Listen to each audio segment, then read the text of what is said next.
Hello everyone and welcome back to my channel. Today I'm here to share with you guys some tips for being productive and doing all the things. I'm here to share with you guys today the things that I don't do or the things that I do to do all of the things. Number one, I don't watch TV hardly at all. And if I do watch TV, it has to be like scheduled. I'm not saying like I'm out here like real life planning out the time that I'm watching TV, but what I'm saying is watching TV doesn't fit anywhere in my like daily schedule. The only time I'll entertain TV, and even then it's not like it's movies, is when I'm having a movie night or a date night with my husband. So I can watch a movie every single night. That's perfectly fine for me, but it can only happen after I've gotten done the things that I would like to get done. And as we all know, I try to like start winding down at about 8 o'clock. I try to be in bed by about 9 o'clock every day. So if I'm not in bed by 9 o'clock, I'm not actually working. I am doing like random stuff, like just stuff that I just randomly want to do, like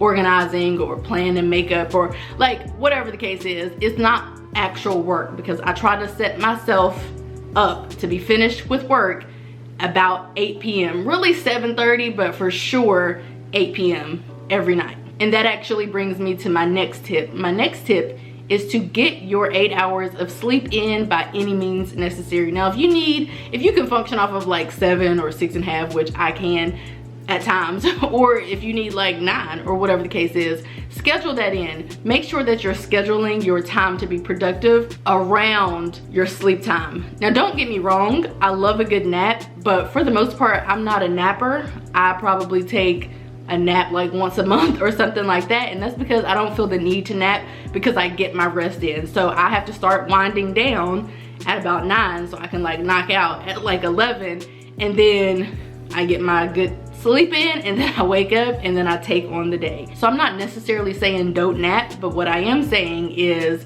try to get in your required amount of sleep each night. This next tip is to be taken with a grain of salt for sure. I live in Georgia. My closest friends and family members live 7 to 10 hours away. Now I'm sad about that, don't get me wrong, but because of which I don't have like a constant need to go hang out with friends and family members. I do have friends here, and I'm especially close to my coworkers, and we hang out all the time. However, even that's kind of planned out. I'm not saying I live like a super planned and calculated life, and I for sure am an advocate for hanging out with friends and family members every single chance that you get. But what I am saying is I'm okay to say, if my coworker texts and says, you know, what are you doing? Let's grab a drink, or I'm coming over, let's have a drink, or whatever the case is, I'm okay to say, okay, come at 7, or okay, come at 6, let me finish this, if that makes any sense. So it's not like I'm lacking spontaneity, I think that's how you say the word, or I'm just like shunning them or whatever. It's just I have the ability to say, let me finish this and then I'll come, or can we go at 7 because maybe I'm doing something at 5 and I think I'll be finished at 7. I'm okay to kind of plan out, or to set a boundary, if you will, about when I'm available. My next tip is to plan when you're gonna lounge. Now it kind of goes along with like the sleeping and the napping and all of that, but for me, nothing brings me more joy than to really get it in on Saturday, because I'm off from my full-time job on Saturdays and Sundays, to really get it in on Saturday and then do nothing on Sunday. Recently, I spent all day in bed on Sunday. I'm not saying that I just laid there and did nothing. There's lots of things you can do from bed. You can call your friends and family members and chat with them, video chat or phone, or you know, call them regularly.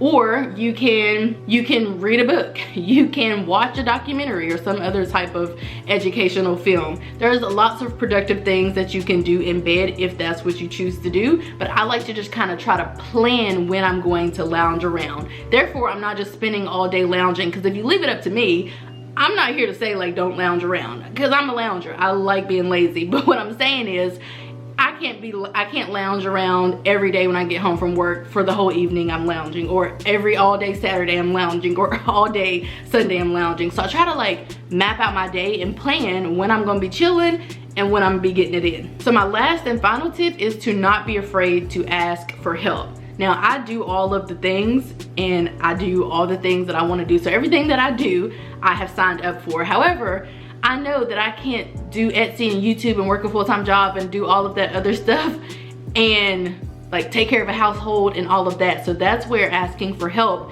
and delegating tasks come into play. So I'll ask my husband, can you cook tonight because I have to film? Can you do this because I have to edit? Can you do whatever it is, wash clothes, make up the bed, whatever, because I have this to do? Now, it's not like every single day that, you know, I'm asking for help, but a couple times out the week, I'm asking for help. And it's important to me to ask for help.